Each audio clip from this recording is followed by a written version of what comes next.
On vient de faire un spectacle, une sorte de spectacle. Là, les autres classes ont découvert notre travail, tout ce qu'on a fait au long de l'année.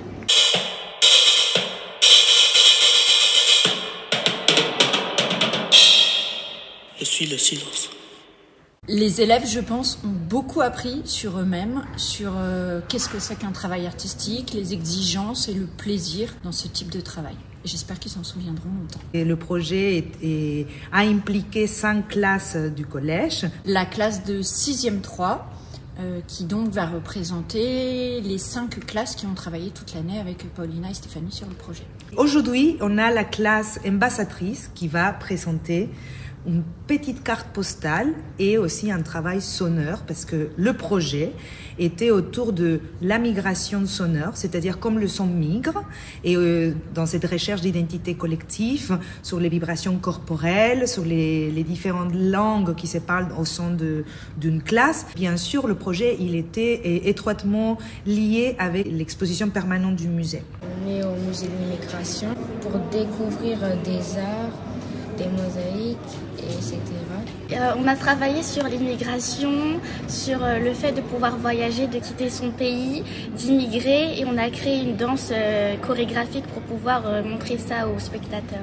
On est sur la restitution de projets de plusieurs établissements scolaires qui montrent justement les résultats de projets EAC en partenariat avec des artistes et des établissements. On a décidé de travailler autour des thématiques de la culture et de l'identité pour expliquer que justement ce sont des mots qui sont plutôt pluriels. On parle des cultures et des identités. Tout l'ensemble du collège a été très investi sur ce projet. Il y avait donc 5 classes, il y a 15 enseignants qui se sont greffés sur le projet. Il y a eu quand même dans le projet des laboratoires enseignants, ce qui a permis de travailler juste entre enseignants avec nos 2 chorégraphes, ce qui a permis un tissage, comme dirait Paulina, et un renforcement des liens entre les équipes pédagogiques. Et des visites dansées au musée, qu'on a appelé Migrer, pour venir découvrir autrement l'histoire sur la migration. Je pense qu'on peut tous co-éduquer, c'est co-éduquer, parce que la danse, c'est mettre ensemble, c'est l'idée de s'accorder, se remettre dans l'espace pour essayer de cohabiter un espace. Le collectif Vida avec un artiste et 2 danseuses. Ça s'est très bien passé, on a très bien répété. Il y avait aussi du travail sonore en fond sur lequel on dansait. C'était des camarades de classe qui avaient créé ce travail sonore pour pouvoir mettre en fond du coup sur le spectacle. C'était effectivement un petit peu un défi de donner la parole à tous ces élèves qui ont chacun une histoire et de les amener du coup, au musée de l'immigration. Je suis très content d'eux, très fier d'eux de ce qu'ils ont accompli et de la fresque murale qu'ils ont réalisée.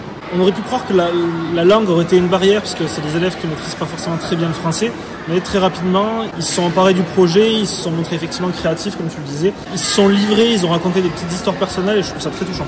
Parler de son ressenti face à une œuvre d'art, déjà c'est se poser des questions à soi-même, c'est analyser ce qu'on ressent, donc forcément c'est une éducation pour moi.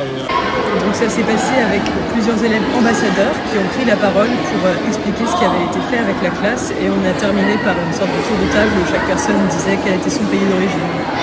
On remercie les chorégraphes du projet Vida et les enseignants qui nous ont accompagnés. On remercie le musée de l'immigration de nous avoir donné l'opportunité en quelque sorte de pouvoir présenter notre spectacle.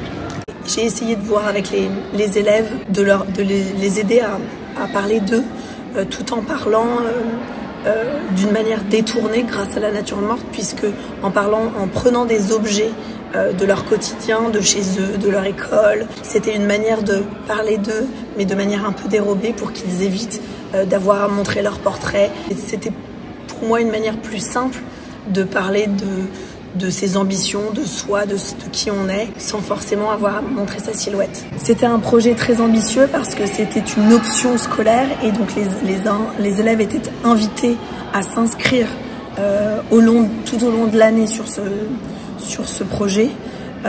Donc c'était pas forcément des élèves qui se connaissaient.